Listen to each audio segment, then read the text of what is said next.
Okay, so where's everyone? We should start now, I guess. Don't waste the time. It's better to start now. So anyone want to share the screen?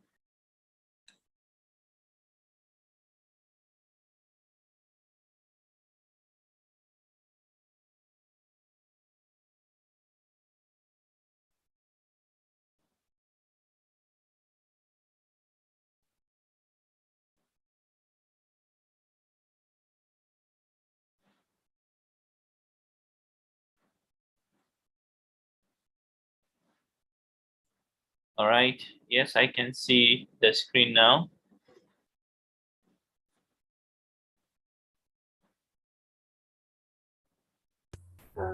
So can I start now, Doctor? When you're ready, yes.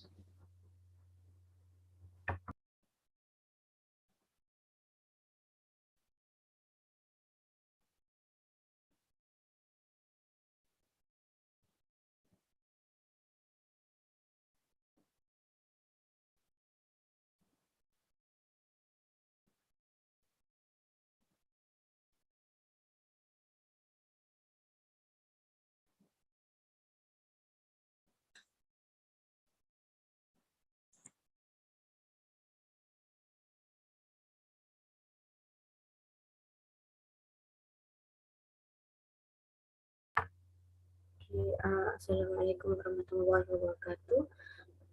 Today we will be presenting the PBL 8301. So this is our filler chart. For the fact, Madam Alin, she is a married woman. She is 40 years old and a bank manager. She had a complaint of and she is present with recurrent intermittent epigastric and right upper quadrant pain, and the pain occurs about 15 minutes after eating and lasts for 1 to 2 hours, especially after eating fast food. So for the idea, the possible diagnosis is um, hepatobiliary system, um, cholelithiasis and cholecystitis. For gastrointestinal system, there is peptic ulcer disease and gastritis. For the learning issues, this one is history taking and physical examination, anatomy and physiology of each disease, and pathophysiology, etiology, signs and symptoms, and risk factors related to the possible diagnosis. And for the action plan,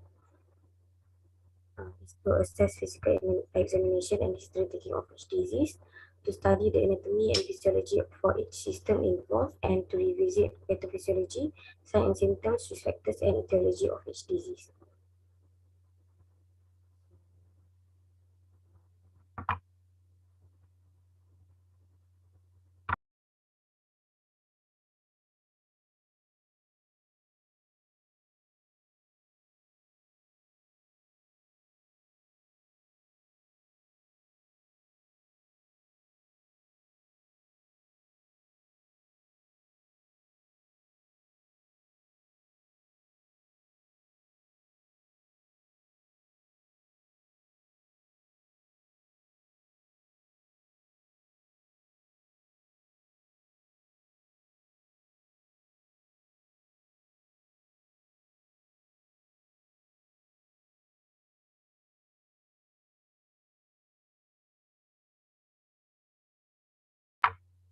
Can you see the slide? Yes, I can see.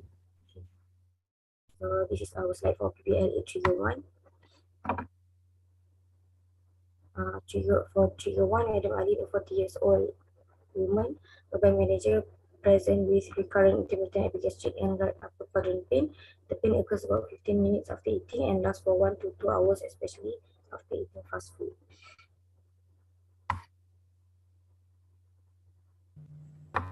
Okay, so first and foremost is the hepatobiliary system. Hepatobiliary system consists of the liver, stomach, pancreas, gallbladder and also duodenum. Supported by the hepatic duct, there is a cystic duct, common bile duct, common hepatic duct and left hepatic duct. Okay, so hepatobiliary for a liver. The liver is the second largest organ in the body. It weighs 1,200 to 1,500 grams, or 4 to 5% of the body weight, and it is located in the right upper abdominal quadrant or the right hypochondriac and the epigastric regions, which is behind the lower rib. And then um, it has two unequal lobes, which are right and left lobes, two additional smaller lobes, and the quadrate and caudal lobes that are more visible in the cross section. Does the different lobe have different function or same function? The different lobe have the different function. What function that differs? Yeah.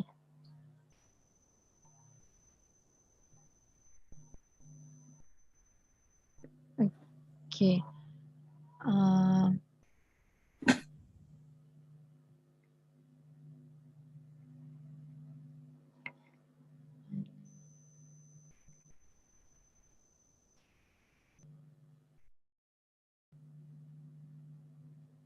Sorry.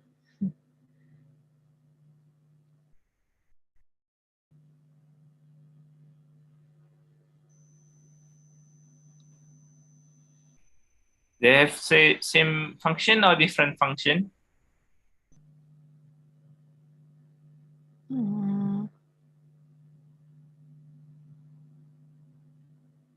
Zarifa.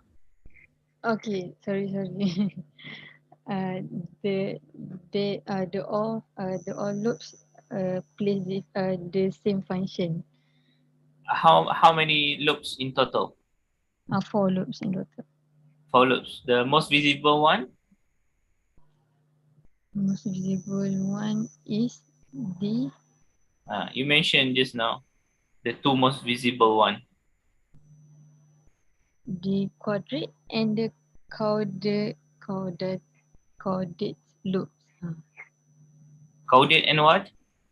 Caudate and quadrate. Caudate and quadrate. Okay, very good. Okay, so all these liver, even though they have a different lobe, but the function is still the same. Or the one that you mentioned. Where's the slide? The slide is gone.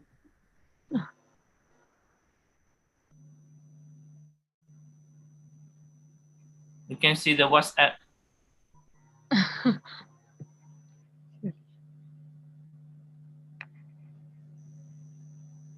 Okay, so that's 4 main functions. Okay, metabolism, synthesis, storage, and detoxifications. Okay. So for the biliary tree is a system of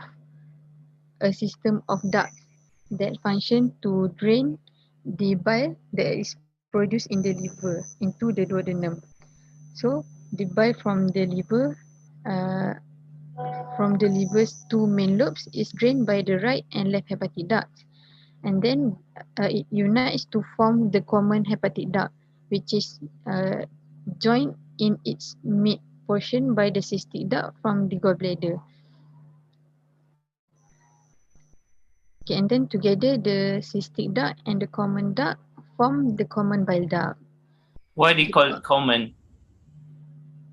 Why they call it common? Most of the duct system, okay, when you learn about the anatomy of the duct system, you will come across this terminology, okay? Common duct. What does it indicate? What are the features of the common duct? Whether it's hepatic or whether it's cystic or bile duct. So what is the features? Common hepatic duct. Why we call it common?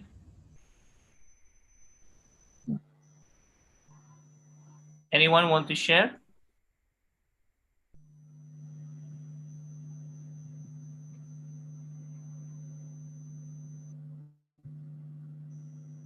May I try? You can try. Is it because the common bile duct connects the gallbladder and the cystic duct? Connects the hepatic duct and the cystic duct. Hepatic duct and cystic duct. Ke gallbladder and cystic duct? So what is the most common thing between Azmir and Azim?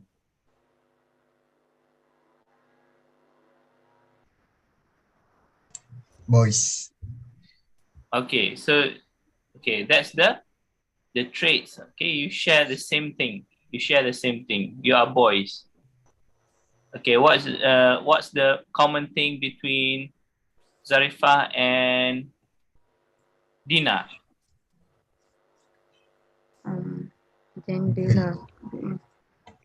Okay, so this is the same thing, right? Okay, say you share the same thing. We call it in common. Some people say like that. What things that you share in common? So in common means they share. Okay, they share. So the common duct usually this is a sharing pathway or sharing tunnel, sharing duct, where they connect most of the ducts, whether it's from hepatic, whether it's from bile. Can you see in the P figures? You have the left hepatic duct combined, okay, connects with the right hepatic duct. You say the lobe is different, right? So there's no way that they can bind together in the middle. So they are two separate structure. So they have to connect all the bile together. So they reach into one common or similar duct. Okay, they share the same main duct. Means like the same highway. You have a small road. Okay, the road is connecting the streets. Okay, from the streets become the big road, become the main road, and after that become the highway. So you can imagine the common duct is the highway that connects all the smaller ducts. And this is common not only in the hepatobiliary system. So inside there you can see the cystic duct also connect to the common duct. Okay, so that's the most important thing you need to know. The common duct that is connecting all the other related structure in the hepatobiliary system. Okay, without this common hepatic duct, there is no way you can digest. Okay, you can passage or transfer the bile into your duodenum. You see at the figures, common bile duct, it penetrating the duodenum. Can you see the end of the green duct? The ends, yes. So that is where they try to penetrate the duodenum and release all the bile inside it. Okay, so that's why this is the main connector between the hepa and biliary with the digestive. Now, this is the main way. Without this, you cannot connect it. Okay, because the bile can only be passaged or transported using this pathway, using this highway, not through the digestion, where they enter the esophagus and then go to the stomach, and trypsin, everything needs to be secreted. Okay, so for bile, for biliary system, they have a special pathway. All right, so you can continue. Okay, next we have gallbladder. Gallbladder that is function to store and concentrate the bile that is produced in the liver. So Did the gallbladder produce the bile too, or what?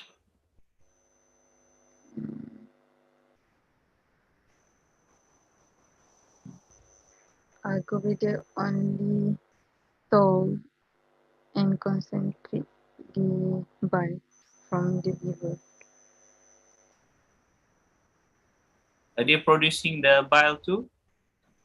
No. No, so it's just like a storage, like a pouch, like your pocket. Sometimes you put your mobile phone, sometimes you put other things. Okay, but that is not where it's started. It's not where they've been produced. So it's only a resting place, arena in the highway where you can rest, where you can store, you can recharge everything. So same goes like here, all the biles be stored inside the gallbladder for later use. One So, question, so what triggers the release of the bile from the system? lipid. Lipid? Only lipid, yeah?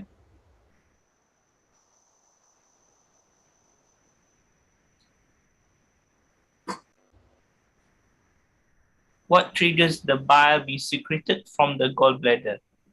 Can anyone share? To aid the digestion of fat in duodenum. In duodenum. Yes? So when you eat, when your food being digested into smaller molecules, and when they reach the duodenum, the bile can be secreted. Is that what you say? Yes. Is there any other mechanism other than this?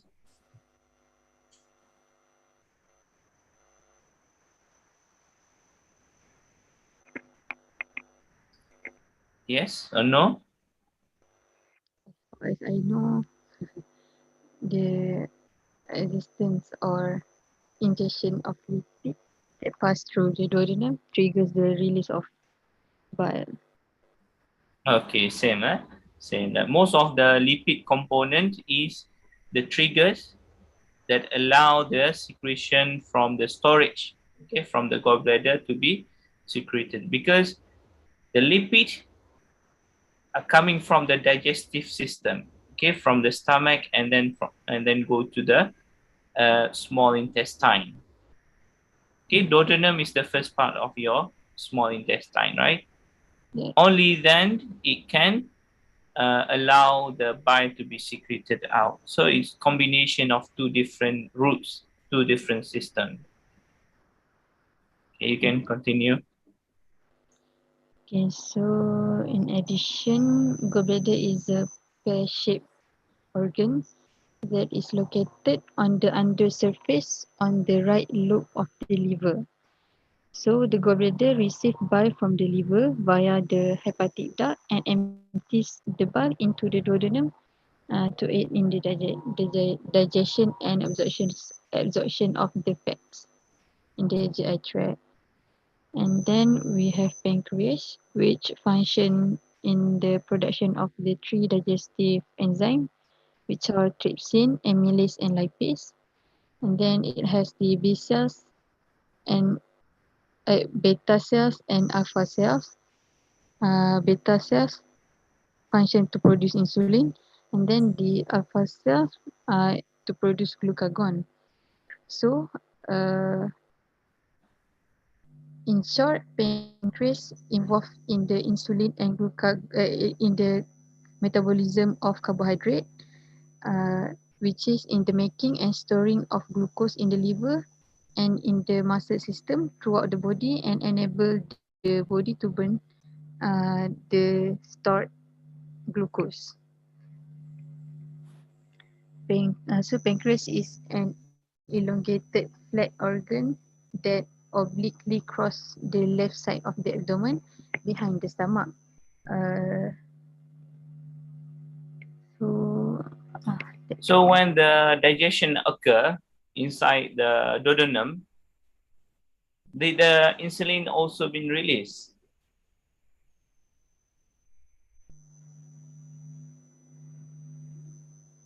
What makes insulin or glucagon been released from pancreas? Insulin is released to the insulin convert the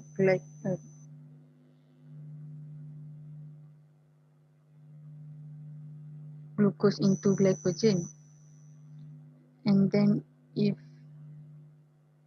there is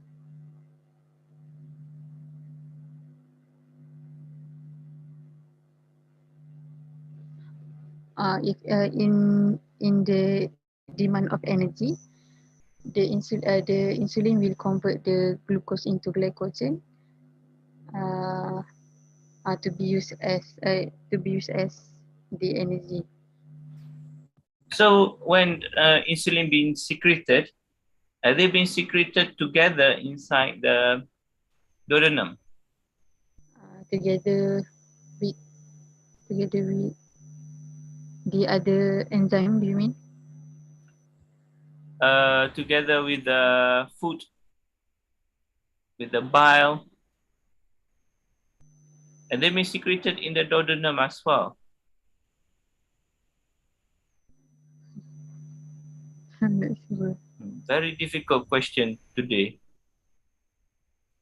Apalah doktor ni, orang tengah mengantuk lagi, dah tanya soalan pelik-pelik.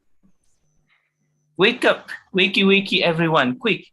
The pancreas now, does they release the insulin together with the bile, okay, inside the duodenum? Do you agree with this?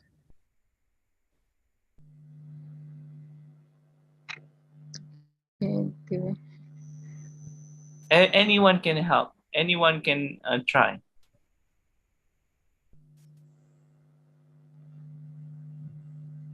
Wafa, mana Wafa?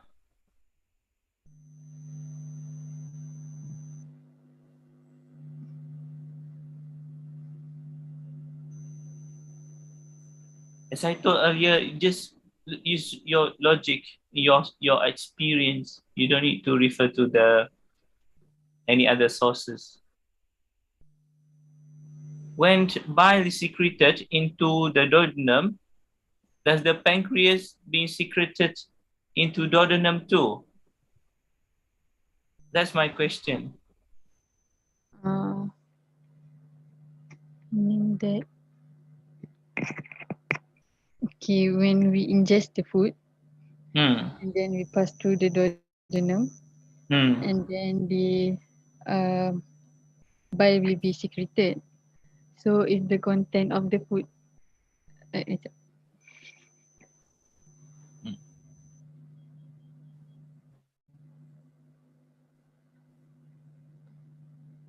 so it can be released simultaneously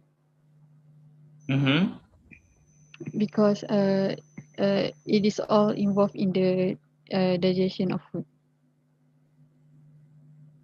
Okay. Do they be secreted in the duodenum or not? The insulin. Or secreted in the duodenum.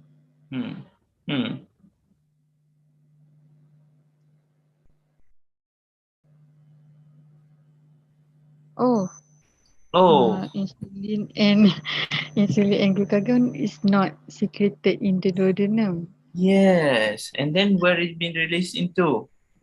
In the muscle cell. Okay, so they've been released into the bloodstream. Blood. Okay. Yes, makes sense. Yes. You check your blood glucose level using the blood. Yes. Yes. Okay, you eat and then the glucose will be high in your blood. To lower it down, what should we release? What should pancreas release? Glucose. The pancreas should release the insulin. Insulin inside the blood as well. Okay, because the glucose is in the blood, they will not enter the duodenum. They are using another system. Okay, because all those absorbed food, okay, in terms of the nutrients all being uptake into the muscle cells, being uptake into your adipocyte. Okay, got it? So they are not mixed together. I want you to separate this because this is two different systems. Even though it's close to each other, but the only chemical being secreted from the hepatobiliary is the bile. Okay, other than that is the one that's already there, like the enzymes, amylase, trypsin, okay, renin. That is all the ready enzymes in the stomach and also in the small intestine. But for the pancreas, they are using the bloodstream to release the insulin because it only works on the digested materials. Before you absorb all the nutrients or make it as a source of energy, you need to start with the biliary system. You need to digest it further, make it form a chyme. Okay, maybe they need to secrete cholecystokinin in order to form a good food structure so that it can be easily emulsified if they have lipid particles. Okay, continue. Okay, that's Okay, all. now you know when you're talking about the hepatobiliary system, it's a mixed system. Okay, then don't use the same pathway or route. That's the thing that I want to highlight here. Okay, you can continue. Thank you, Doctor. Okay, next.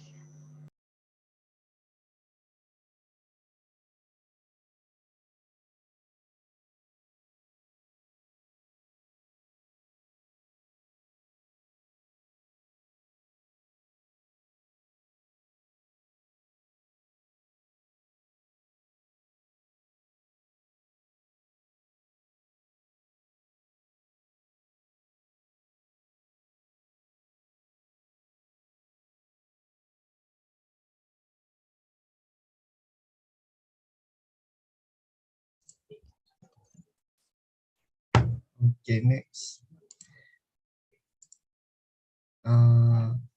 The first possible diagnosis for Madam Ellen is cholelithiasis. So chole means gallbladder or bile.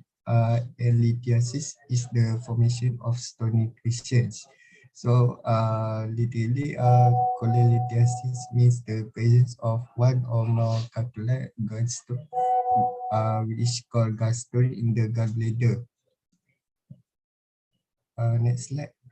So for the pathophysiology, the liver release concentrations of cholesterol, bile salts, and bilirubin in the form of fat to assist with digestion of fats in duodenum.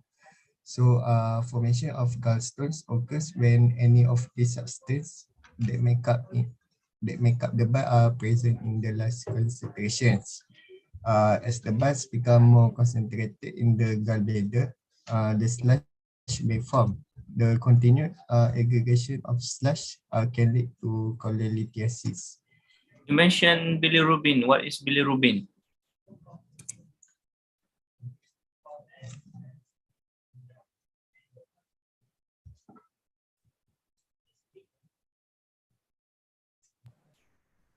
The byproduct.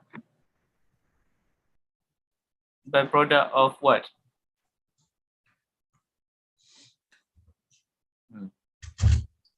Keep mentioning bilirubin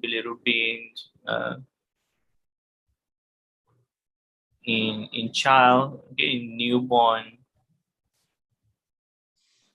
testing the bilirubin level. What is bilirubin really? Can someone tell me? Make it like me understand in a simple way, or you can make your friend understand what is really bilirubin. It's the end product of hemoglobin breakdown. Okay, where do we get the hemoglobin from?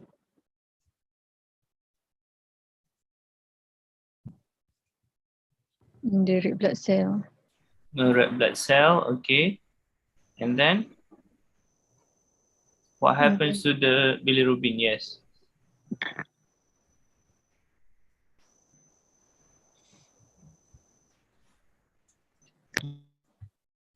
The bilirubin will secreted to feces. Okay, it's too far, or maybe it's too quick to go there. Before that, discuss about the bilirubin. We say it's a byproduct of hemoglobin degradation. And then what happened to the bilirubin next?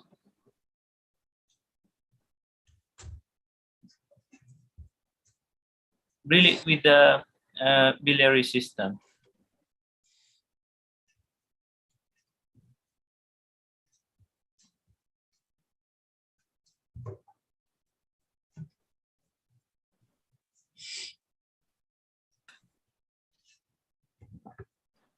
The liver will metabolize the bilirubin. Very good. Okay. So what happens next? So bilirubin will be excreted.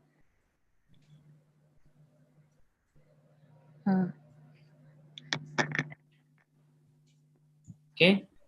So you say the first one is okay. It's true. It's a bilirubin is a yellow pigment. Okay, yellow pigment. Please look at when you define anything or any molecules or any hormones. Please try to go to the physical appearance first. If they have any, notable appearance, like the color, okay, what's the structure looks like. So describe that first. So bilirubin is a yellow pigment. Okay, it derived from the breakdown of the heme inside the blood, and it's actively being secreted into the bile by the liver. Why liver? Go back to the 4 functions of the liver: detoxification, metabolism, synthesis, catabolism. So this is all the functions of the liver. The liver will take this bilirubin and secrete it into the bile together, and then they will be go to the feces. Most of the bilirubin, okay, they are inside the bile. So we're talking about the biliary system. In the form of conjugates, means they cannot survive without attaching to any other molecules. They need to combine with some other molecules. Okay, we call it glucuronide conjugates. And in the form of glucuronide conjugates, they are water solubles and stable. But if the bilirubin appears in unconjugated state, means they are alone, so they are not stable. They cannot mix with water properly. They are not stable, okay? So unconjugated bilirubin, for example, the fatty acids, okay, we call it unconjugated bilirubin.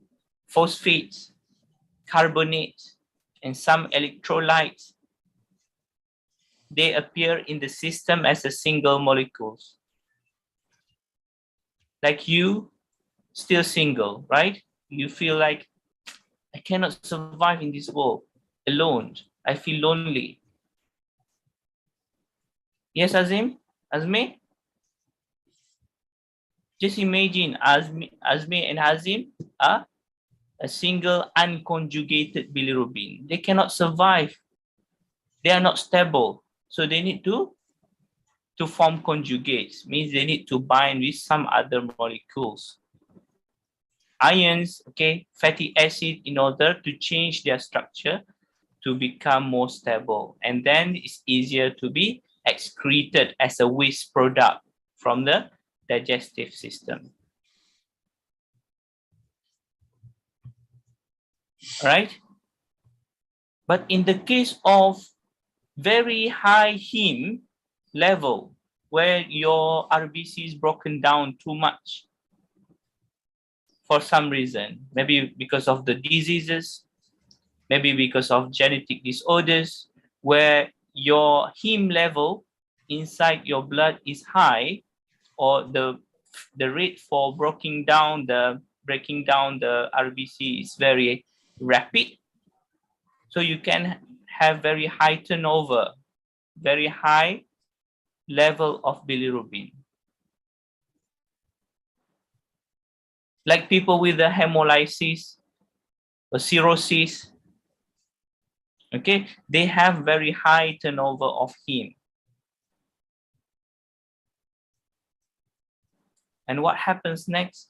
The unconjugated bilirubin may be present in bile at a higher level than normal. Okay, increasing the broken down of RBC, causing heme to increase, and heme increase. The increase in heme can cause the increase in unconjugated bilirubin.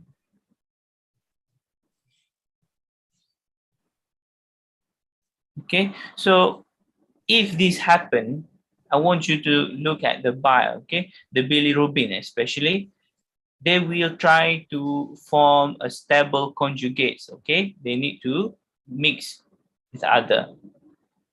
For example, as I mentioned, calcium or electrolytes and ions, for them to become stable. So they will bind to the calcium. So we call it calcium bilirubinate. Formation of calcium bilirubinate inside the biliary system, it can cause crystallization of the bilirubin, and it can form the stones inside the gallbladder. Now you found the story, okay? So that's the basic story. I want you to discuss more after this, of course, but I want you to relate actually the bilirubin inside the bile and how does the forming of the gallstones, since you mentioned it earlier. Okay, Azmi? Okay. Azim, okay. Okay. If you want to become more stable, you have to find something in your life. Okay, continue. Okay, next slide.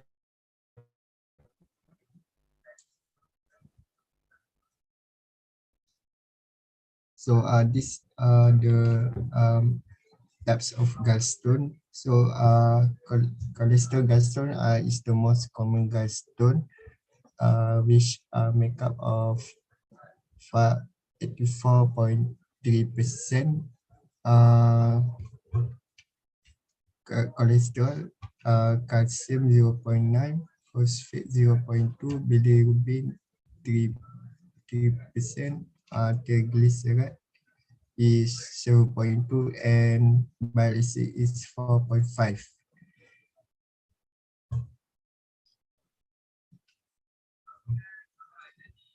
Okay, for the etiology, the first one excess cholesterol in bile. So the liver excretes more cholesterol that can dissolve using the chemicals in the bile. So this excess cholesterol may crystallize and eventually form into stones. The second one, the bile contains too much bilirubin. Certain health problems such as liver cirrhosis, biliary tract infections, and certain blood disorder may produce too much bilirubin in the bile. So the excess bilirubin may contribute to gallstones formation. The third one is the abnormal functioning of gallbladder. So the gallbladder does not contract enough to empty its bile on a regular or complete basis, which lead to increased bile concentration. So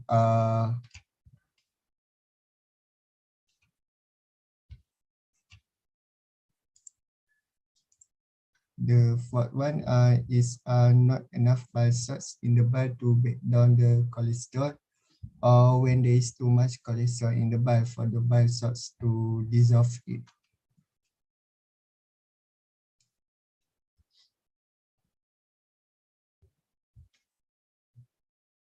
Where do you get the cholesterol from?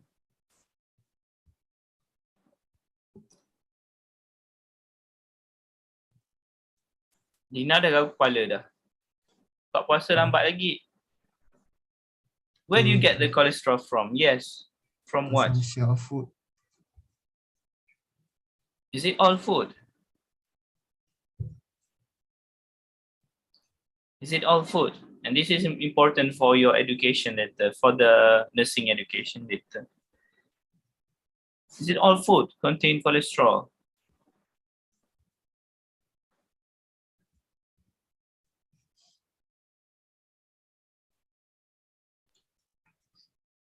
From liver. No? Yes, from the food, but what type of food high in cholesterol?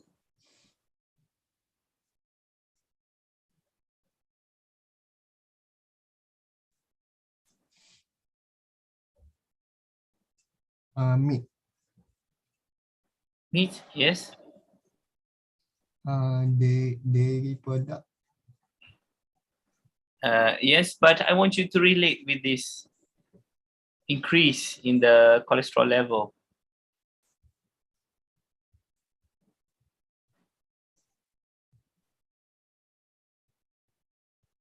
The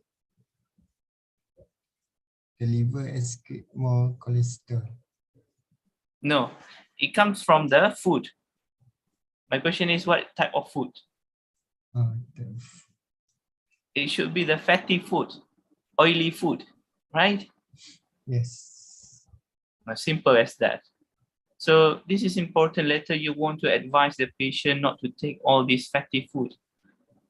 So they need to change their diet, or else they keep on increasing the level. You know that the liver also producing the cholesterol and metabolizing the cholesterol, breaking down the food product into the cholesterol, and they can add up to the increase of the total cholesterol in the hepatobiliary system, and later on you can see build up of lots of crystals and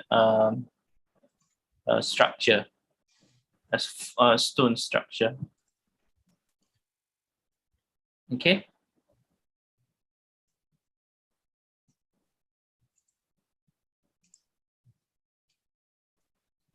Continue. So for the risk factors of cholelithiasis, the first one is gender. It is found that women have higher risk than men. This is because women have higher level of estrogen. Estrogen increases the amount of cholesterol relative to bile salt and lecithin in bile, which will increase saturation of bile and cholesterol and leads to cholesterol crystal formation. Next is age. Cholelithiasis is 10 times more likely to happen in people aged 40 years and above. This is due to reaching of menopause.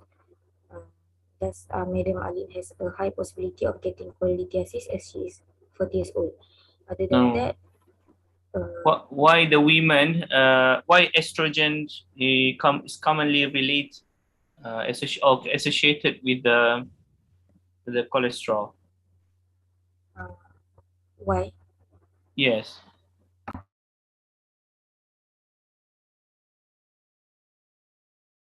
This is one of the interesting thing.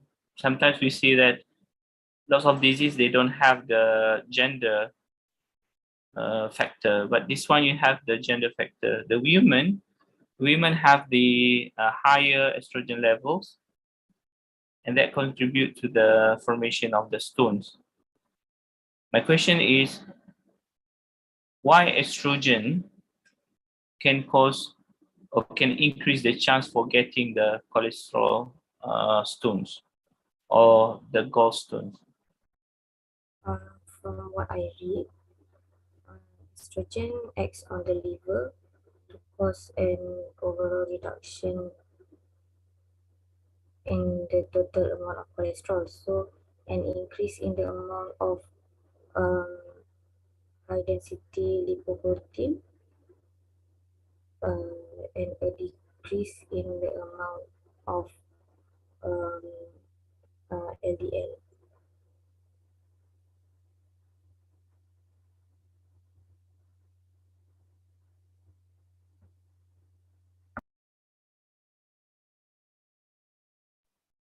Okay, so what happened next? What happened after that? Estrogen will act on the liver and that increase the cholesterol level. And then increased cholesterol level can also lead to formation of the lipoprotein, whether it's good or bad cholesterol. What happens next?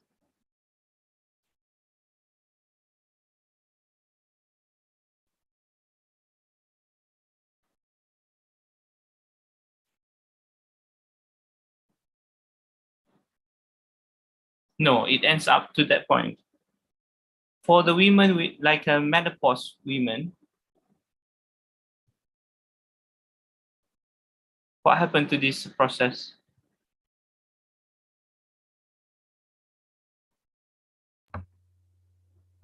Saya doktor. Anyone can just throw your ideas. It's okay. So this is normal.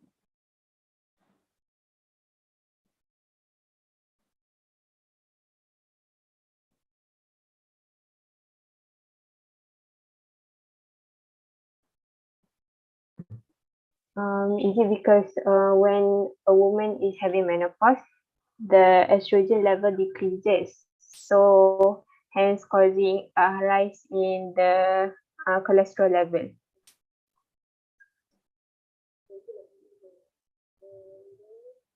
The rise or the decrease?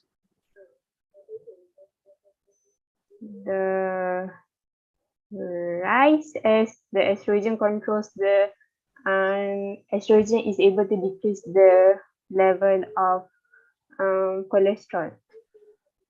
Ke But not- terbalik? Bertanya saya tak tahu. Macam mana? Tadi saya cakap kalau orang yang biasa, yang normal lah, estrogen level dia boleh meningkatkan breakdown of the food product to become a cholesterol, and this cholesterol will be used to make the lipoprotein as a source of nutrient to pass it on to another tissue. So estrogen in normal women, they can increase, okay, the amount of cholesterol in the body. Normal women, they have estrogen that can act on the liver cells to reduce or to increase the total cholesterol level.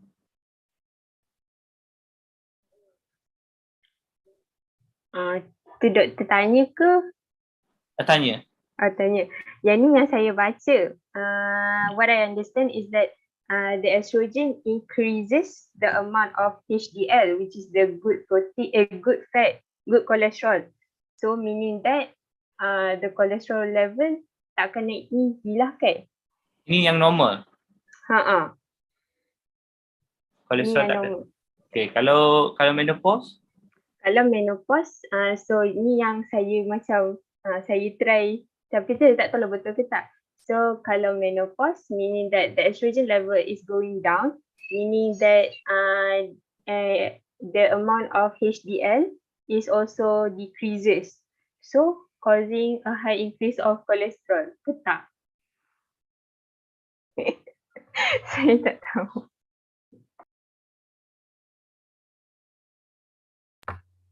Kalau ada yang saya baca, dia kata the drop in estrogen level during menopause leads to higher LDL cholesterol and triglyceride level. So jadi high cholesterol kan.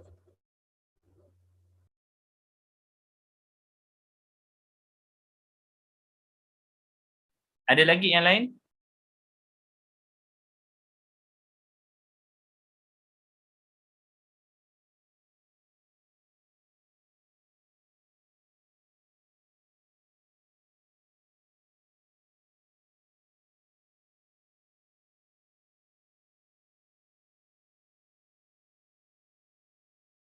Sekejap ya.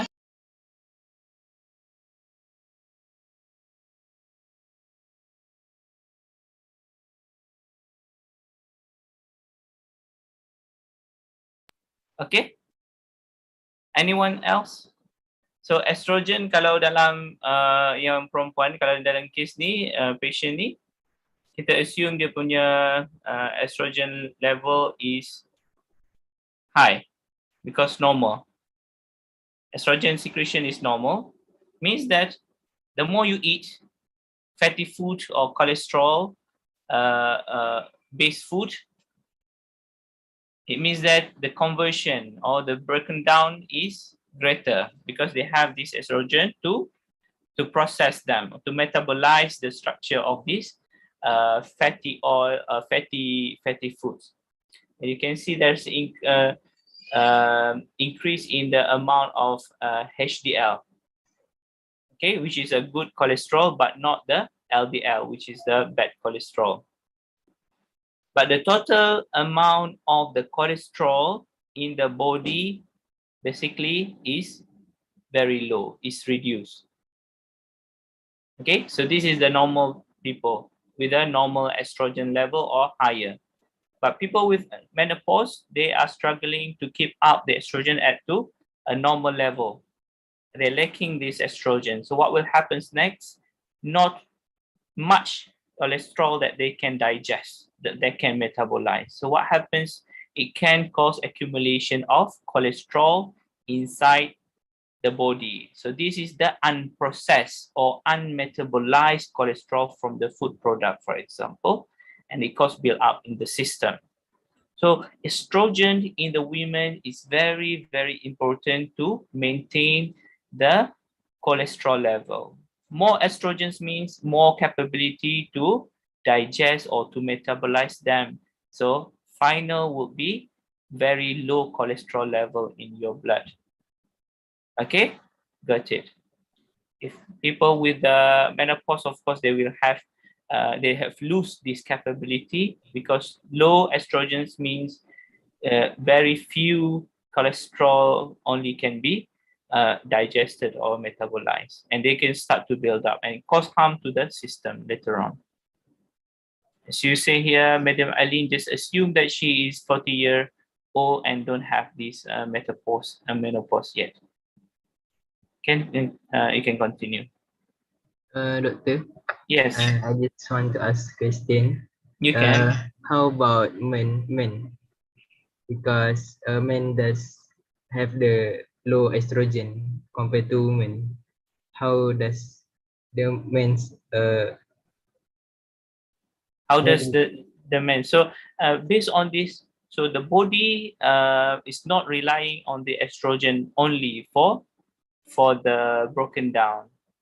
It's just that in the women we shifted the system to use estrogen as the key player, but in the women and in the men, the estrogen is not the key player to convert. Okay, so the liver is the main area or the main structure that can cause the metabolism to occur. So that's why we found the gender that makes the difference. Even though in the male, we have very low estrogen level, we have, like in the female, they have very low testosterone, for example, but that's not the main key player to regulate the cholesterol metabolism. Okay, in male, the estrogen is not the key player, but in the female, yes, the key player is the estrogen. Okay. yeah. All right, you can continue. So other than that, people with diabetes or dyslipidemia or hyperinsulinemia or liver disease and sedentary lifestyle will have a higher chance of getting cholelithiasis. This is because of the increased level of cholesterol in the body. So lastly, people with history of having gallstones also have a higher risk of getting cholelithiasis. Next, for the sign and symptoms, Madam Alin experienced abdominal pain that localized to the at the right upper quadrant of the abdomen. This might show that Madam Alin is having biliary colic, which occurs when gallstones unexpectedly impact in the cystic duct during gallbladder contraction, thus increasing the gallbladder wall tension. Other than that, the signs and symptoms are abdominal swelling, distension, or bloating. This may happen when the cystic duct becomes blocked, the gallbladder will become swollen and become infected or um, cholecystitis. Uh, Next is clay-colored stool. This happens when the liver is not producing enough bile or if the flow of the bile is blocked and not draining from the liver. The stool may become pale or clay-colored.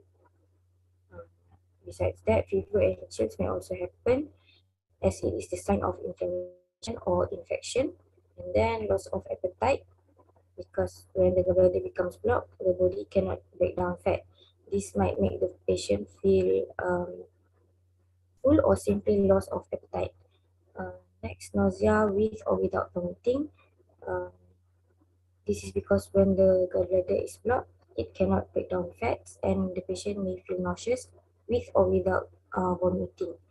Other than that, pain radiates from the abdomen to the right shoulder or back. This may happen when the gallbladder is inflamed and swollen and irritates the phrenic nerve. The phrenic nerve stretches from the abdomen through the chest and into the neck. So every time a person eats a fatty meal, it aggravates the nerve and causes pain in the right shoulder. Lastly, yellowing of the skin and sclera or jaundice. If the gallstone leaves the gallbladder and remains in the bile duct, it may block the passage of bile into the intestine, and then the bile will flow into the bloodstream, causing signs of jaundice. Next. The next is cholecystitis. Next. So cholecystitis is the inflammation of the gallbladder that occur most commonly because of an obstruction of the cystic duct by gallstones that arise from the gallbladder, which is called lithiasis. So the most cases is the gallstone in the gallbladder. Next. So Wait. The first one is cholelithiasis and this one cholecystitis. yes. So from the statement, it says that gallstone arising from the gallbladder, cholelithiasis. What does it mean? Does it mean that the stone cause the cholecystitis? Yes. The most common cases because of the build-up of the gallstone that can cause the inflammation. Can cholecystitis occur on its own without any blocking? Yes, due to maybe because due to bacterial infection also in the bile duct system. Perfect. Thank you very much. Continue. Yes, so for the pathophysiology of the cholecystitis, so first, when the gallbladder got gallstone in it, so let's say when the person eat, the small intestine will secrete the cholecystokinin into the blood where it makes its way to gallbladder to signal the squeeze some bile to give a hand with digestion of the food. So the gallbladder will contract and one of the stone, when the stone gets lodged in the cystic duct, it will block the bile flow. So that it can cause pain at the mid-epigastric pain, which the gallbladder is trying to squeeze on the blocked duct, and also the nausea and vomiting because of the gallbladder physically stretch out and irritate the nerve in the gallbladder and duct. So when the gallbladder squeeze more and more, the stool might get even more stuck, and this point, bile when the the stone is being stored in the same place or in a state of stasis, it becomes a kind of chemical irritant that cause the mucosa in the wall start to secrete mucus and inflammatory enzyme, which result in some inflammation, distension, and pressure build up. Okay, next. So at that point, it will start be some bacterial growth, which the most common is E. coli, and there are also other bacteria, which is Enterococci, Bacteria fragilis, and Clostridium. So when there is a bacterial growth, the pain might start to shift to right upper corner, which the bacteria, since the bacteria has invaded the mucosa and the tissue, the patient immune system kick in and ramp out the neutrophils in the blood and lead to neutrophilic and leukocytosis and likely causing the fever. So there are two things that can happen, which are the first, the stone could fall out of the cystic duct, which the symptom and cholecystitis eventually subside. While other situation, the stone does not fall out, which the pressure will keep building up and start push down the blood vessel that supply gallbladder with blood, and the tissue starts to get ischemic and lead to gangrenous cell death.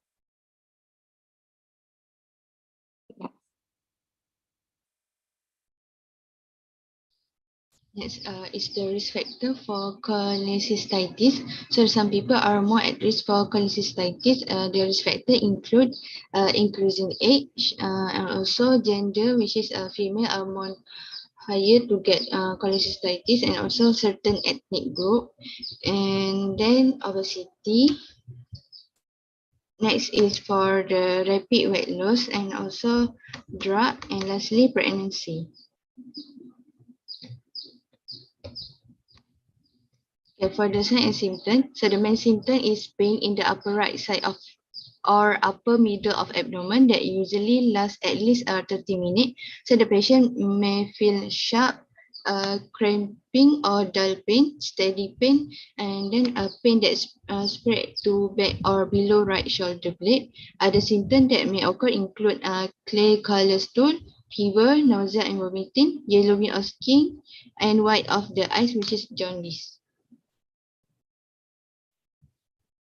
White of the eyes again? What is it? Yellowing of skin. And whites? The white part of the eyes may become yellow. Okay, is it only from the eyes? Sorry? Only on the eye part? How about in the skin or any other? Including the skin. Okay, okay. Continue. Next, for the next system is the digestive system. So the digestive system consists of the mouth, pharynx, which is the throat, esophagus, stomach, small intestine, large intestine, rectum, and also anus. The system also includes salivary glands, the liver, gallbladder, and the pancreas. The main function of the digestive system is for food ingestion and also the digestion of food. So these are the functions of each part. So firstly is the mouth. The mouth first breaks up the food particles and also assists in speaking. And then the salivary glands, it moistens and lubricates the food and also produces amylase to digest polysaccharides. And then the pharynx is to allow the food particles to swallow into the GI tract, and then the esophagus is to transport the food. And then the stomach is to store and change food. So here is where the pepsin is released to digest proteins. The liver breaks down and builds up molecules, and this liver also stores vitamins and also ions. It also destroys the old blood cells and the bile produces will aid in digestion. Gallbladder is to store and concentrates the bile. The pancreas is where the hormones are regulated, where the hormones regulate blood glucose levels, and then the producers of trypsin to digest proteins, and also produces amylase to digest polysaccharides. And then the small intestine, it is where the absorption of nutrients happen, and most of the waters are also absorbed in the small intestine. Then the large intestine is where the reabsorption of water happens, forming the feces. And then the feces will be then transferred into the rectum, which is the end part of the large intestine, and expels the feces through the anus. This is the digestive process. Where's the cholecystokinin been released? Cholecystokinin.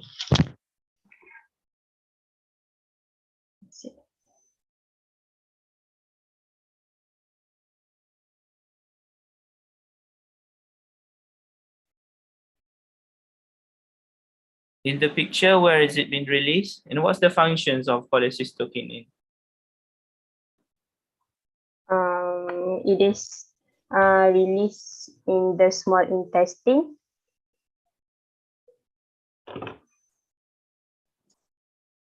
From where? Where do they originate from?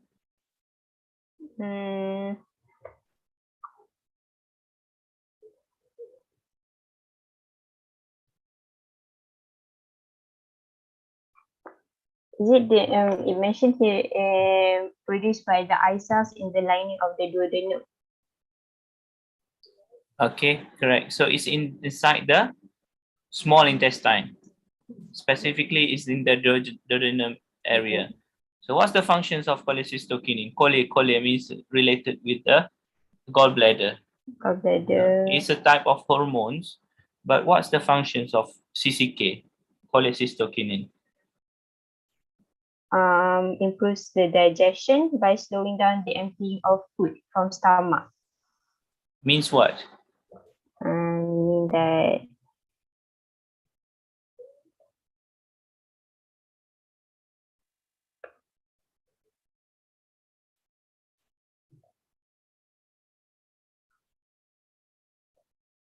Means what?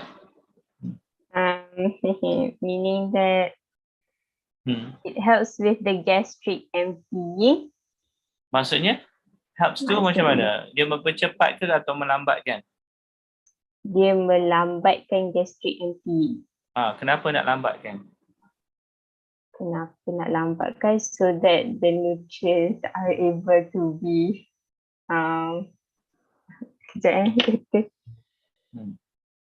Just fikir logik je, tak apa. Kenapa perlu lambat proses tu? Kenapa CCK dia delay the gastric emptying tu?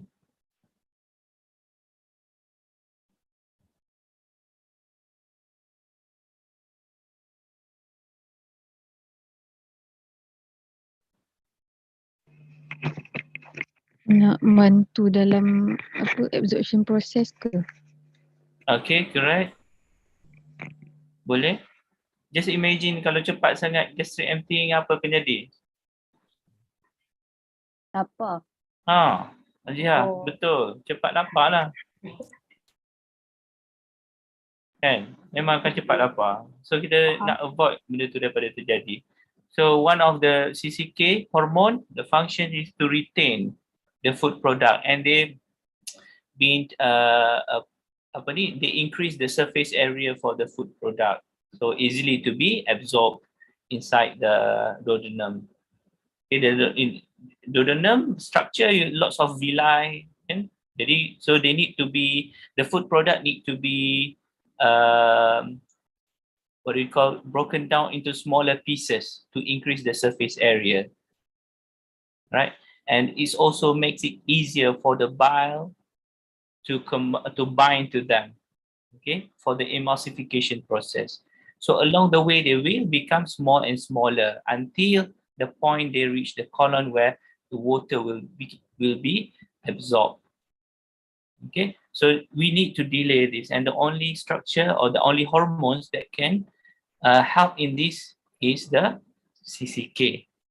Okay, sometimes you see people makan je cepat dia nak buang, makan je ada orang yang lambat 3 tahun baru, sebagai contoh. Okay, so CCK really makes the function here. Ini tak berapa famous, tapi in relation with the biliary system, cholecystokinin should be included in the discussion. All right, thank you. You can continue.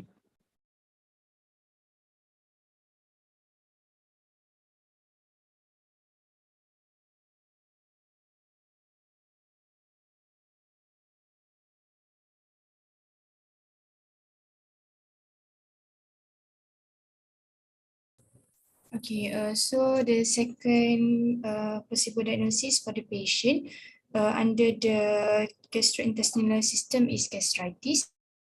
Gastritis is a condition that inflames the stomach lining, which is the mucosa, causing belly pain, indigestion, bloating, and also nausea.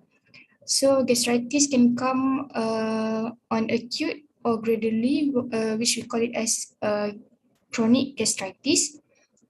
So the inflammation of gastritis is most often the result of infection of Helicobacter pylori that causes most stomach ulcer or the regular use of certain pain reliever. So for the pathophysiology of acute gastritis, we start with the trigger or the causes such as NSAID. The other etiology will be explained later. From the causes, for example, NSAID, non-steroidal anti-inflammatory drugs, it will inhibit the prostaglandin synthesis in gastric mucosa. And then it will reduce the prostaglandin production, which will lead to the lost protection of mucosal lining of the stomach. It will then cause the hydrochloric acid in the stomach to contact with the stomach cell lining, and it will erode the stomach lining and cause the bleeding. So the function of prostaglandin is to control inflammation, blood flow, formation of blood clot, and dealing with any injury or illness. Prostaglandin are found in the most tissue and organ, where they are produced by almost all nucleated cells. So, okay, next. What happen if we have like high level of prostaglandin?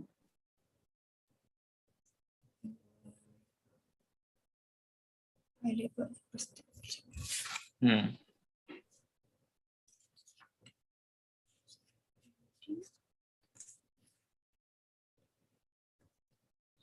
Yes.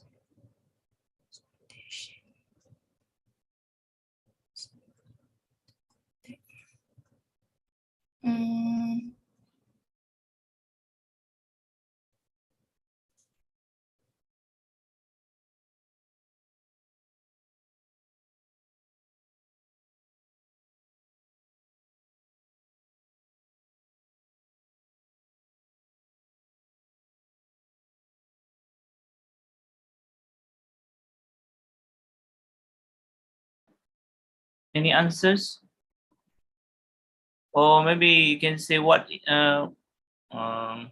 when the prostaglandin is increased. Gentle. Come again, doctor. When the prostaglandin secretion is increased, and that's the first story. The second story is that one you put in the screen, and when you start to take the drugs to lower it down. The story does not start with the trigger. From the inflammatory process. Yes, very good. So high level of prostaglandin, who is the Humaira. Okay, very good.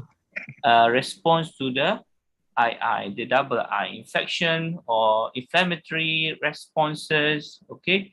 You got fever, you got infection, that can increase the prostaglandin being secreted on the endothelial cells. You say nucleated cells, it's on the wall, the smooth matter cells on your blood vessel, right? So when you get any injury, then they be quickly be secreted into the blood. Okay, it can respond to the, it can give you the sensation like the pain. So it means that fever, for example, okay, any inflammatory responses increase this, and then you can continue with the story like the screen where you start to take the NSAIDs to lower it down. Okay, continue. Okay, thank you, Doctor. So next slide is the pathophysiology of chronic gastritis, which mainly caused by chronic infection of the gastric mucosa by Helicobacter pylori.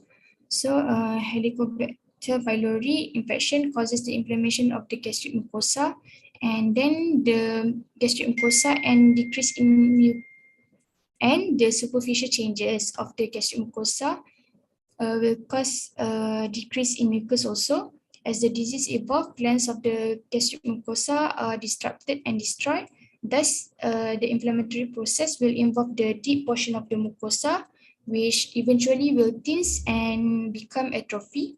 So, it will provide a less effective barrier against the hydrochloric acid. Next. Okay, next is the etiology and risk factor for the gastritis. First, like being mentioned by Ashiki earlier, is the bacterial infection by Helicobacter pylori. And Helicobacter pylori multiply in the mucous layer of the stomach lining and duodenum. So this bacteria secrete an enzyme called urease that will convert into ammonia. So ammonia protect this bacteria from the stomach acid. And then the Helicobacter pylori has a flagella to move and penetrate mucous layer and epithelial cells. Hence, it will promote the inflammation by activating the toxin and stimulate the interleukin, and subsequently cause the inflammation process. And then the second one is the result of extreme psychological physiological stress, often due to the major surgery like trauma, severe burns, or severe illness. And that increase the intake of alcohol and caffeine and exposure to the cigarette smoke, as it will irritate and erode the stomach lining. And then frequent or long-term use of a non-steroidal anti-inflammatory drugs and NSAIDs such as aspirin and ibuprofen. Okay, next. So for the clinical manifestation for the gastritis, for the common gastritis, which is loss of appetite, nausea, vomiting, and the patient may feeling the indigestion, which is the feeling of fullness soon after eating, and the abdominal pain, the upper part of the abdomen, and hematemesis or vomiting in the blood, and also the melanocyte will meaning that the patient may have a bleeding in the stomach lining. And then for the chronic gastritis, which is the vash gastric distress, maybe a group of the digestive disorder that are associated with the lingering symptom of constipation, bloating, reflux or nausea, vomiting, diarrhea, abdominal pain, and also cramping. And also the chronic gastritis cause fatigue and also anemia. Do you know any example of NSAIDs that can cause the gastritis? Ibuprofen and aspirin. Okay, good. Okay, so okay, that's all.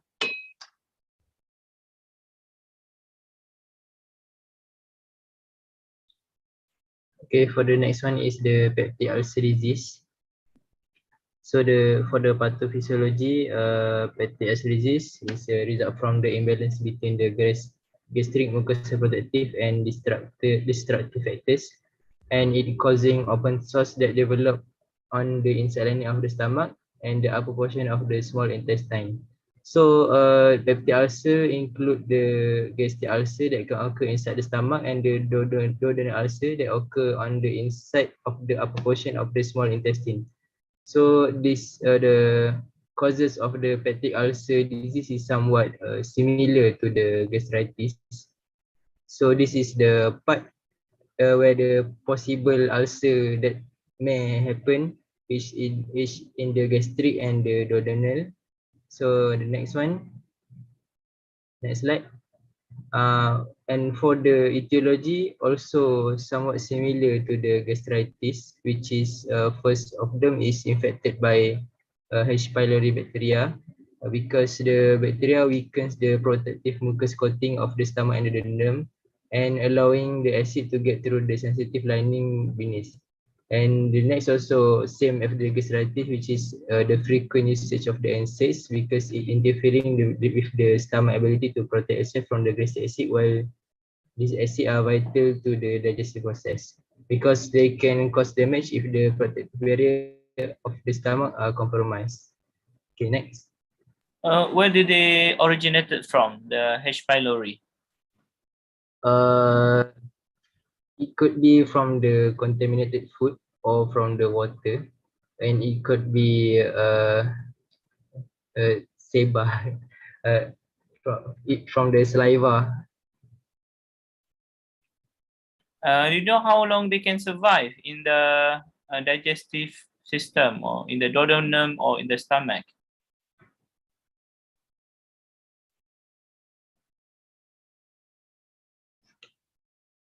I think about 1 to 2 weeks. Okay, so can they die? Can we kill them? I think yes. How can we kill them? Uh, by using antibiotic, I think. Okay, accepted. Okay, continue. Okay, so next we move on to the risk factors of bacterial disease. Okay, the first one is smoking. So the use of tobacco can irritate the stomach and further raise the likelihood of developing a peptic ulcer. And the smoking may also increase the risk of peptic ulcer in people who are infected with high Helicobacter pylori. So next, the alcohol consumption. So alcohol in copious quantities can irritate the stomach lining, which making it red, raw, and inflamed. And last one is the family history of ulcers. So peptic ulcers often run in families due to some condition that cause the ulcer which can be hereditary, such as the Crohn's disease. So next, the sign, the clinical manifestation of the peptic ulcer disease. Okay, the first one is the commonest symptom among peptic ulcer patient is pain or discomfort at the epigastric area, where the pain may last for a few minutes or a few hours, and occasionally the discomfort localized to the right upper quadrants.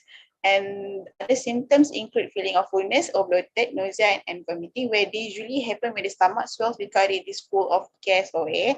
And last one, some chronic ulcer may bleed, which leading to the blood vomiting or blackish stool or fresh blood at the application. However, this is the chronic symptom of the peptic ulcer, and if the serious symptom like this, warrant an early admission to the emergency department. So next.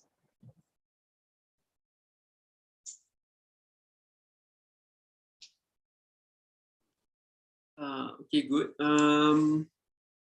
Just want to add something. Earlier regarding symptom of cholecystitis that you mentioned, jaundice.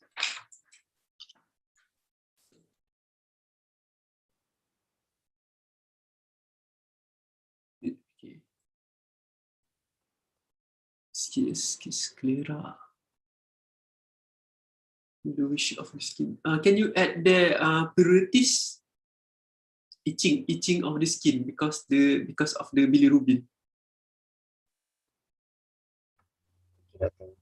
Okay.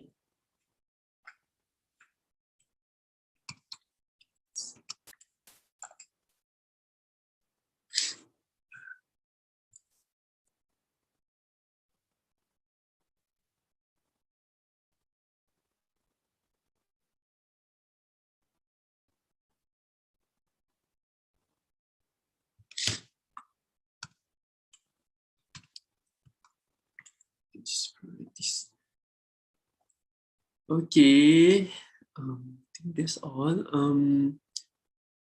Okay. Go back to the peptic ulcer.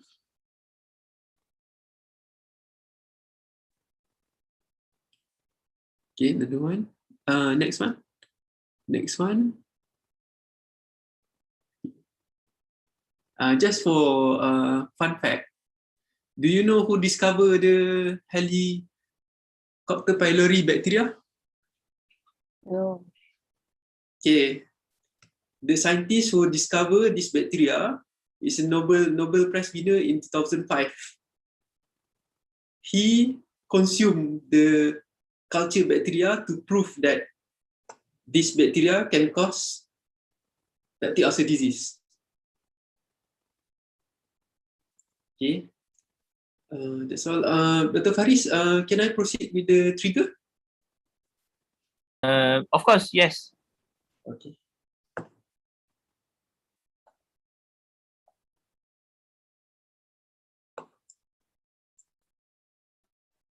Okay.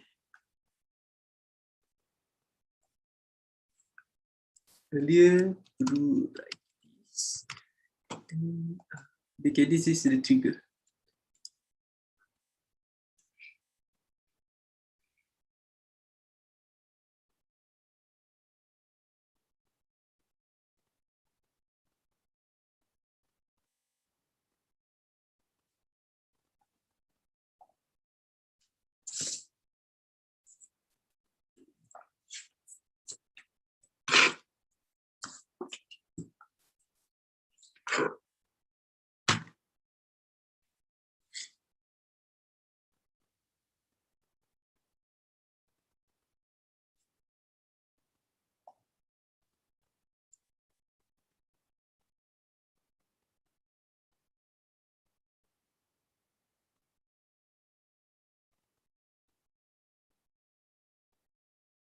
So what disease that you think?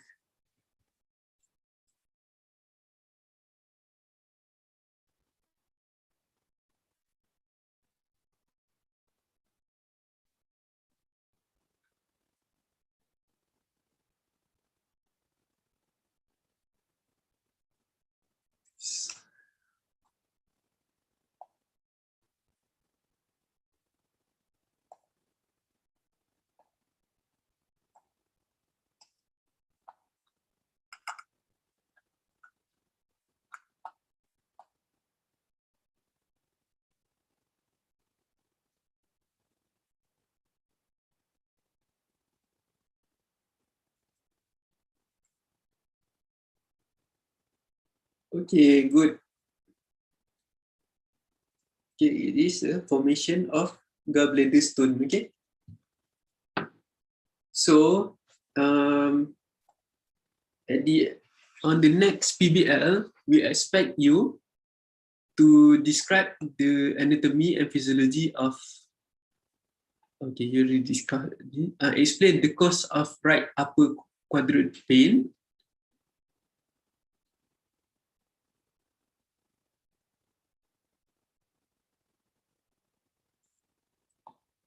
Okay, and then explain the relevant health assessment.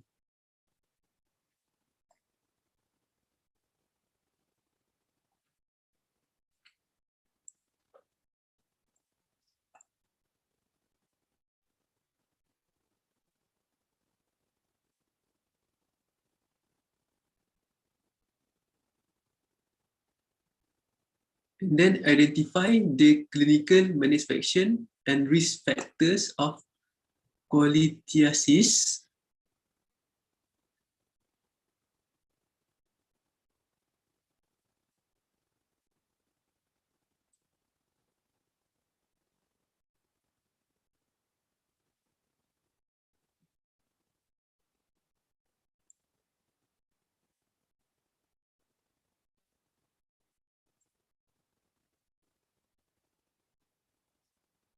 Okay, discuss the management in terms of diagnostic and therapeutic.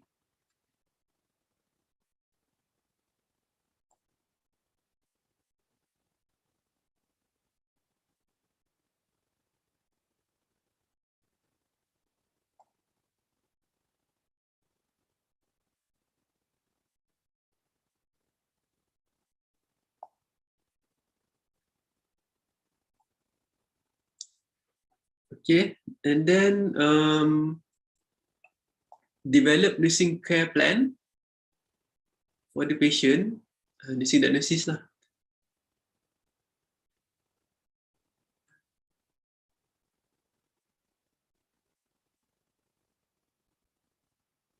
Okay, and then the last one is health education.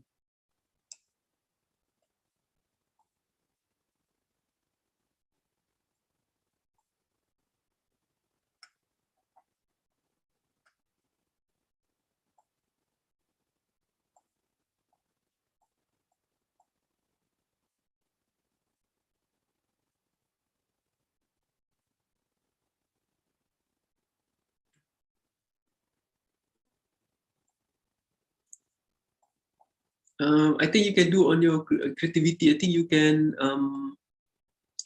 the health assessment and the explain the right upper quadruped can be included. Just you can compile it with the diagnostic. Okay.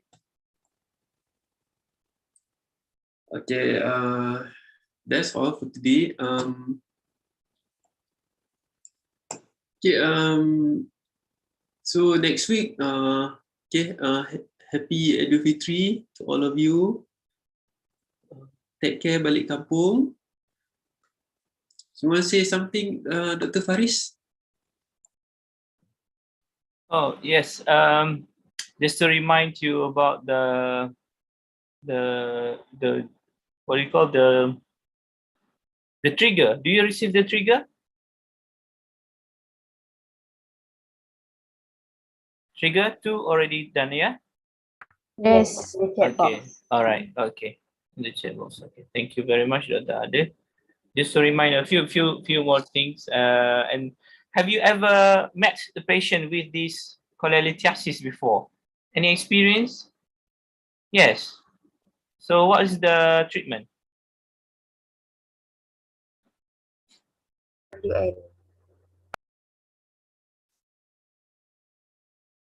Again, I cannot hear.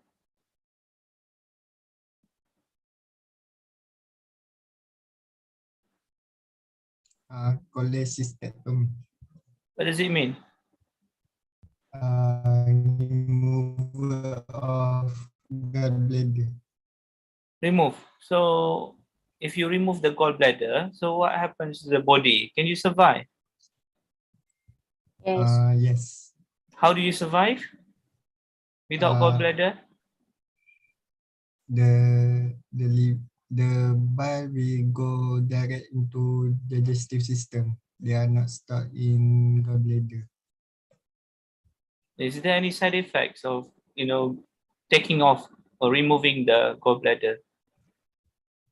Prolonged side effect may cause indigestion,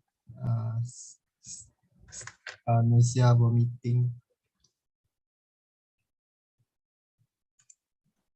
Did you see in the patient that have been removed? Any experience? You see this in the patient, nausea, vomiting, once they remove the gallbladder.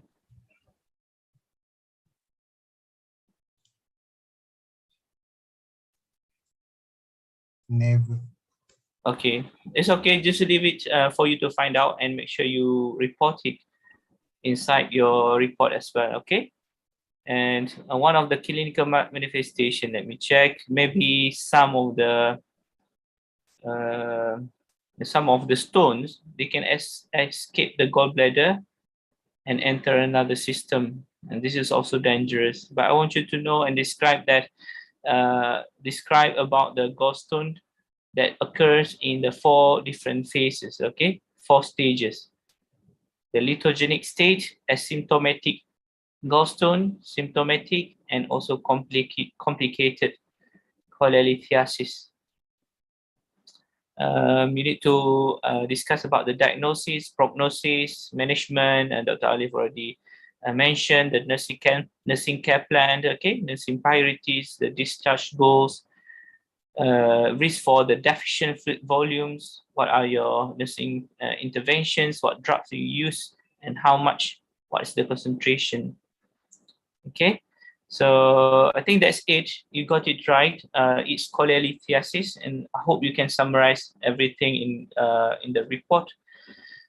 Regarding the question from, I think from Azim just now, when I say the estrogen also available in the male, means that they are not the key player, not the main player for the digestion. Of course, we know that the estrogen or its a simple form or estradiol, they can help in the bone health as well, right? In the bones. But the main thing of the estrogens, you know, progesterone, testosterone, they are the sex hormones. Means their priority, their main function is for the sexual purposes. For the digestion, for the CNS, central nervous system, for making up a new hormones, this is all the associated functions. They are all accessory.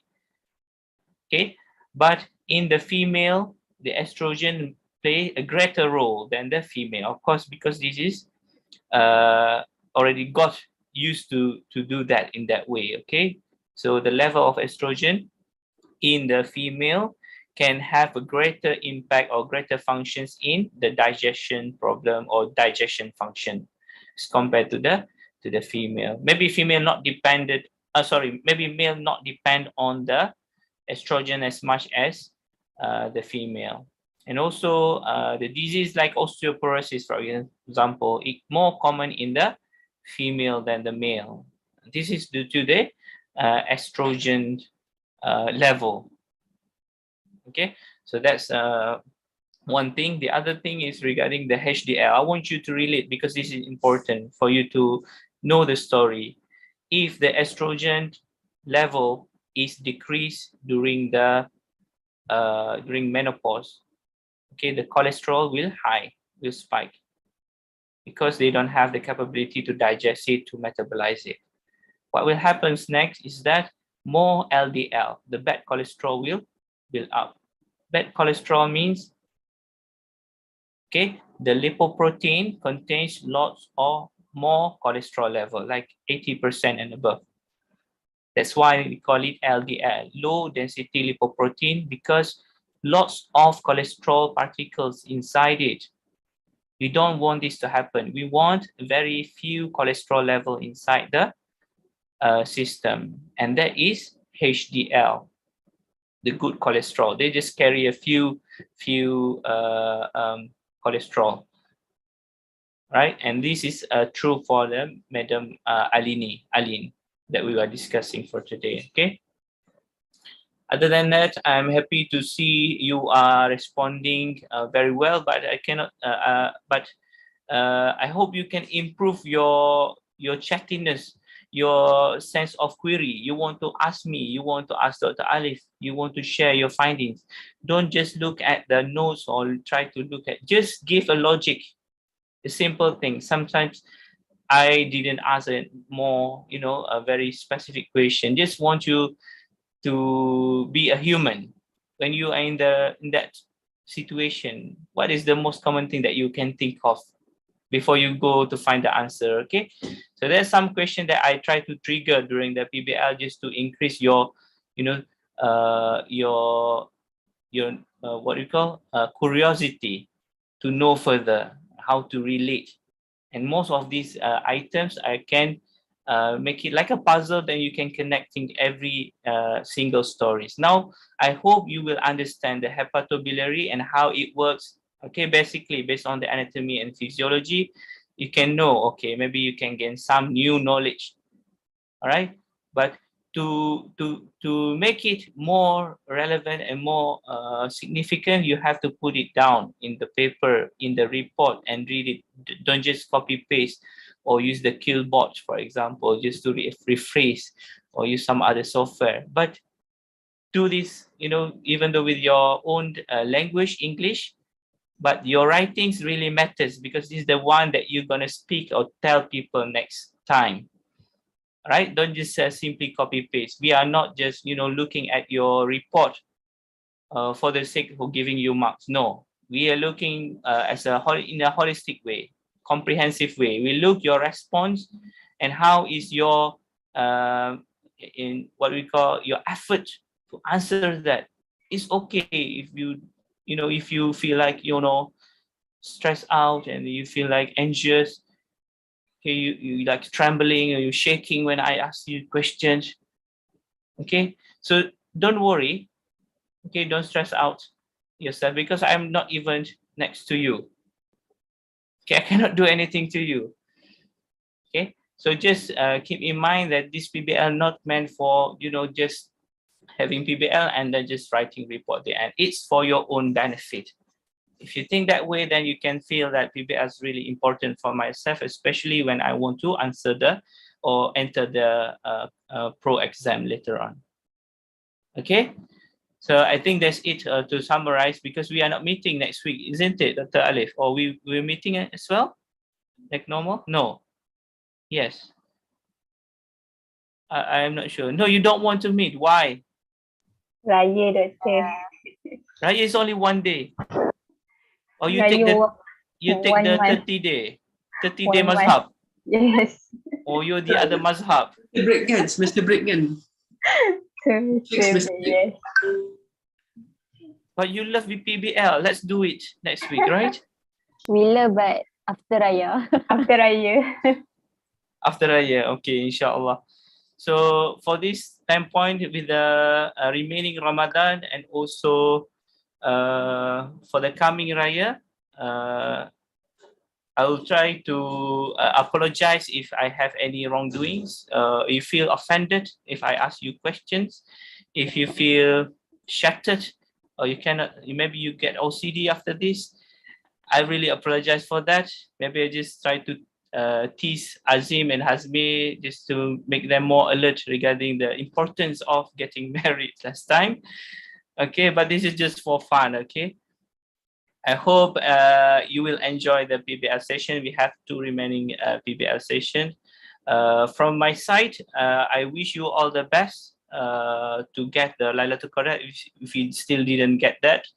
And also, maaf zahir dan batin for Idul Fitri if I already make you sad or make you cry after we finish every PBL.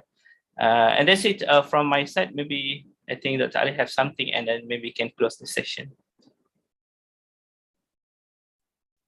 Okay, I already said it before. So again, Eid Mubarak, and then we close our session with Tasbih, Farah, and Salatul As. Doktor. Sorry nak tanya. Yeah. Saya tak tahu bila macam lah. Ada tak macam regarding the trigger tu, ada tak macam lifestyle information about the medium alin ke? Lifestyle? Social history ke? Tak ada. Just physical examination, lifestyle we can, tak ada. Maybe you can do a bank manager before. Bank manager, maybe dia busy, dia makan fast food banyak. Oh, okay. Sedentary lifestyle lah dia juga. Look at the body weight. First trigger tu. And then the body weight. Body weight, BMI dia tak cantik kan? 160 cm tall and weight 85 kg. Okay, Doktor. Okay. Doktor, untuk soalan untuk Dr. Faris, I wonder, macam tadi yang based on our discussion, Dr. mentioned that CCK help to delay the hunger, right? So, ni saya terfikir je lah, if there any possibles like for some patient to lose weight, then provide the treatment of the hormonal treatment of CCK. You want to lose your weight? I'm not me. Not you, the patient. To replace. To delay the hunger. To delay. So like during fasting, you're hungry. Not you me. Want to, yes, maybe that patient to stay like feeling full. We call it satiety, the feeling of fullness. We have hormones that we can inject to increase, and also there are foods, mostly food that are rich in lipid. Okay, makanan yang bergoreng ini dia menyebabkan increase the satiety, will increase the feeling of fullness, dia akan cepat kenyang. Itu one way sebab of the lipid lah, sebab of the cholesterol presence inside the system. The bilirubin is very high now, so you feel like it's kind of cheating the body. Actually it's not feeling, sebab macam makanan yang bergoreng ni semua yang fatty ni, dia dapat menipu sistem yang mengatakan kita ni kenyang. Kenyang. Sebenarnya kita tak betul-betul kenyang lah. Dia akan rasa je feeling tu. Kalau dari segi hormon, kalau yang ada, of course ada banyak analog yang boleh ganti CCK. Contohnya kalau ada peptic ulcer ke, ada surgery ke yang tak boleh eye cells tu untuk secrete CCK, so kita boleh bagi exogenously lah. Kita boleh bagi yang dia punya replacement. This is to delay gastric emptying. Maksudnya makanan tu akan stay longer there. But need to careful lah with the dose, with the concentration, sebab takut nanti bila terlebih nanti dia akan causing sembelit, for example, susah nak empty later on. So that is also possible.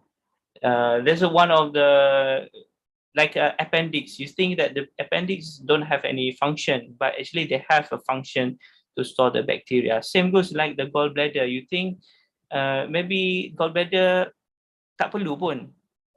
It's just like a pouch just to stay there and then release whenever we need it. And if we cut it or remove it, doesn't cause any problem to the people, to the patient. But you have to study why Allah created this structure, why they still need to be present in our body. There must be reason, not only for storing, not only for secreting. There must be some other unhidden meaning to maintain the hemostasis of the body. They are connecting each other, like the hepatobiliary. Actually, all the tissues and organs, they are like communicating to each other. They are speaking every day, right? Because each of them are, using the blood to communicate, to secrete. Like your hormones secreted from the brain to go to the kidney, it will travel lots through the arteries and veins. So they need to, make sure the bus that you taken, the ticket that you pay, go to directly to the kidney. Don't go to another pathway or another highway. Just use the plus, for example, not use the LPT Pantai Timur. So everything has been coordinated properly. This is very complicated, but it's very, very easy for God to maintain. And you cannot even imagine what your cells are doing when you are fasting. When you are fasting, your cell is being triggered to produce or to work, to do lots of work to eliminate lot of waste product from the cellular activity. Like a black dots inside the cell, you will see formation of lots of black dots or waste product, and this can be activated only during fasting period. Okay, fasting less than 24 hours is the most optimum. Okay, fasting less than 24 hours is the most optimum time for activating the autophagy. Autophagy is the process inside the cell to remove all the waste product. Without fasting, we cannot activate autophagy. If we keep on eating, our cell is not activating the autophagy process. So that's one wonder, one of the, things to ponder, why Allah created the fasting. And scientists found out that a period less than 24 hours is optimum to induce or activate the autophagy, means the cleaning process. So whether you are fasting in Finland 22 hours, okay, 23, 4 hours, whatever, wherever you stay, still it's good for you. It's good for you. The fasting is good for you. And scientists has proven this. By fasting, you can, most publication, they say that fasting can help to cure the cancer patient. Okay, so it's increase the maintenance and the service inside the cells, and this can only be done if you are fasting. So it's relevant. So everything that God has created, or everything God has mentioned in the Quran, there must be some hidden stories that left to us to go and deeply understand and find the truth inside it. Although the Quran is not a scientific book, okay, but it's a book of science, book of tanda-tanda. Yeah. So ada tanda, tapi kita yang kena buatlah kajian untuk proof. I think that's it, taking much of your time, but I hope that answer the questions. If there's any more question, no? No, All right. It's only up to this point. I think, thank you very much. Let us close the session by recitation of Tasbih Kafarah and Surat Al-Asr.